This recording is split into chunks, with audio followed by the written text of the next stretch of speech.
अभी मैं एक वीडियो देख रहा था कि कृष्ण का नाम लेते हैं। वो एक कंपटीशन चलता है सिंगिंग का, तो उसमें कृष्ण का नाम लेते हैं। तो 3 बार कृष्ण का इतने जोर जोर से नाम लेते हैं कि कृष्णा कृष्णा, बाद में उनके आंखों, वो छोटे बच्चों के आंखों में से आंसू आने लगता है, क्योंकि कृष्ण के नाम में भावना है। कृष्ण ये शब्द नहीं है, क्योंकि देखिए पानी पानी कहते तो पानी का कुछ अनुभव नहीं होता, मगर कृष्ण नाम कहते हैं ना तो उसमें से कुछ आनंद आता है, कुछ भावना होती है, कुछ हमारे इमोशंस बाहर निकलते हैं जो कृष्ण के प्रति है। तो इसलिए जितना हम कृष्ण के प्रति एंगेज करते हैं बच्चों को, तो उतना बाद में उसका फायदा होता है। जैसा मैं मुझे मेरा प्रैक्टिकल अनुभव, मैं वहाँ पर अभी देखिए यहाँ पे घर पे देखता था कि ऐसा करना चाहिए, मैं वहाँ पर करता था तो मुझे अच्छा लगता था। फिर बाद में जैसे जैसे बड़े होते लगे, बाद में फिलोसफी पता चला। पहला प्रैक्टिकल करते थे, बाद में फिलोसफी। अभी डीडी वर्शिप का भी पहले से करते थे तो आरती वगैरह देखता था, अच्छा लगता था। बाद में उसका फिर ज्ञान पता चलेगा ये ऐसा कुछ होता है। तो इसलिए अभी बड़े होने के बाद हमें फिलोसफी पता चलता, बाद में हम प्रैक्टिकल करते, एप्लीकेशन करते। एप्लीकेशन करने के बाद जब फिलोसफी पता चलता है तो वो भी एक अलग अनुभव होता है, क्योंकि जब तक हम प्रैक्टिकल कुछ एक्टिविटी नहीं करते तब तक अनुभव नहीं आता। तो इसलिए हमें कुछ करना चाहिए तब अनुभव आता है। तो जैसे शास्त्र पढ़ने के बाद अनुभव होता है, श्रीमद् भागवतम पढ़ने का अनुभव होता है। हमने सुना है कि 7 दिन 7 रात उन्होंने भागवतम सुनते रहे, उसका अभी हमें अनुभव नहीं है, क्योंकि हम अभी तक उस तरह सुन नहीं रहे। जब सुनना शुरू करते हैं ना तो तुरंत हमें वो अनुभव आता है। मेरा अनुभव है, जब मैं एक बार लिंक लग गया था पढ़ने का, जैसे कंपनी में जाता था तो कंटिन्यू वो मैं जब सोच रहा था कि रास्ते से जाते समय मैं पढ़ता था, क्यों मुझे सोचा कि यार इतने लोग वो व्हाट्सएप ये रास्ते से जाते समय वो देखते, तो हम क्यों ना भागवतम पढ़े। तो फिर बस में चलते समय या फिर वो एक बोलते ना एक आदत लग गया था कि वो भागवतम कहाँ पर बैठे कि तुरंत पढ़ना शुरू करता था। जैसे हमारे भक्त थे सुखांत बोलकर बेस पे, वो साइकिल पे जाते थे कंपनी में। एक्चुअली उनका वेरॉक में कंपनी था। वो सिग्नल लगने के बाद ना सिग्नल पे साइकिल रुका देते थे और तुरंत मोबाइल निकाल कर वो 1 मिनट तक उसमें एक श्लोक पढ़ लेते थे। तो क्योंकि ना वो जब तक भागवतम छोड़ दिया तो उनको लगता था कुछ अधूरा चल रहा है। जैसे ही समय मिलता है तुरंत भागवतम शुरू।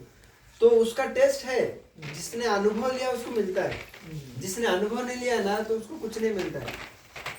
इसलिए तो Prabhupada ji secret of success, मतलब वो सीक्रेट है सक्सेस ये है कि हमें वो भागवतम जो गुरु के प्रति शरणागति है वो हमें पता चाहिए। वही एक आता है जब हमारा प्रभुपाद जी के प्रति गुरु के प्रति जब हमारी भावना बढ़ती है, उनके उपदेशों का हम पालन करते हैं, वही सीक्रेट है। हमें हमारे बलबूते में ताकत नहीं है कि वो भागवतम को हम पढ़कर वो टेस्ट कर सके। वो कृपा ही है, दिव्य ज्ञान हृदय प्रकाशित है। तो दिव्य ज्ञान जब हृदय प्रकाश करता है जब हम गुरु की शरण लेते हैं। तो इसलिए हम गुरु पूजा या मंगल आरती में देखे ना, मंगल आरती में हम डायरेक्टली भगवान के सामने जाके वंदे गुरु चरणारविंदम, गुरु की हम प्रार्थना करते हैं। तो भगवान की तो कर सकते हैं ना, मगर गुरु की हम भगवान के पास नहीं जा सकते, तो गुरु के लिए प्रार्थना, और वही सक्सेस है।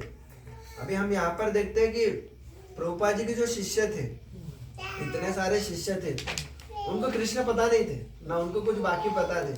वो जैसे एक बार मैं एक लेक्चर सुन रहा था, उसमें बता रहे थे कि श्याम सुंदर प्रभु बोले हमें कृष्ण वगैरह कुछ पता नहीं थे, सिर्फ हम प्रभुपाद जी की स्माइल चाहते थे।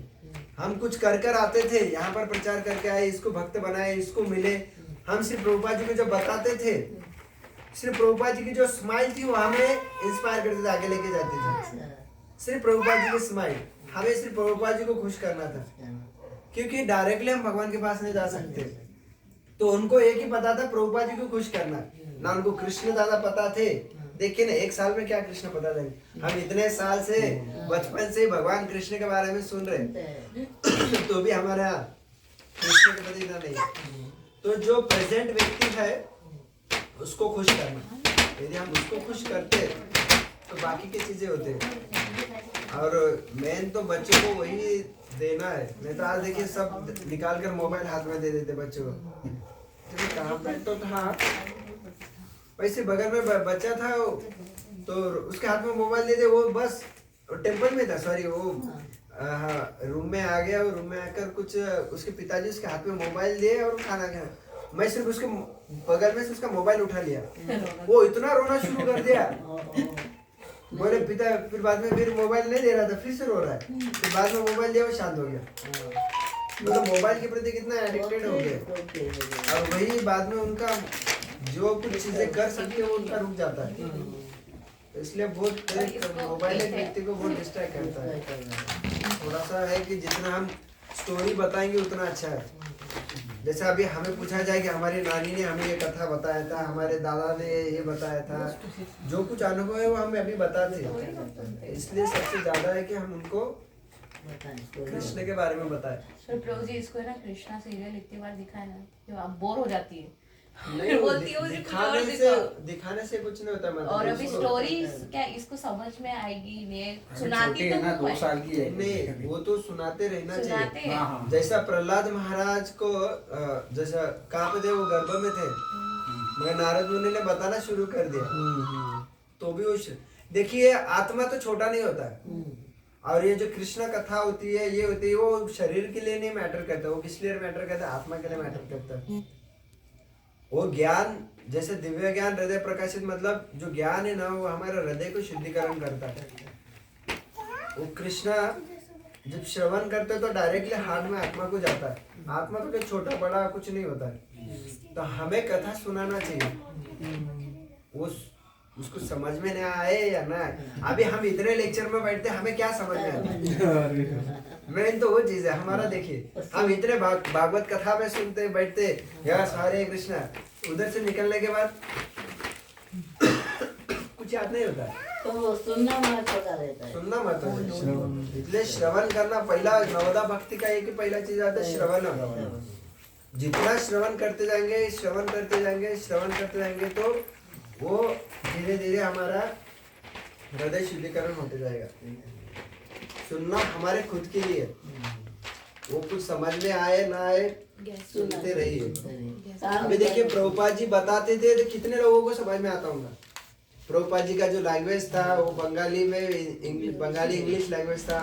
वो फॉरेनर लोग, उनको ना कृष्ण पता था। प्रभुपाद जी कहते थे कृष्ण कहते थे, आत्मा कहते थे, बॉडी, कुछ ज्यादा समझ में नहीं आता था। मगर वो श्रवण करते गए, श्रवण करते गए तो उनका बाद में शुद्धिकरण हो गया। वही है। हरे कृष्ण।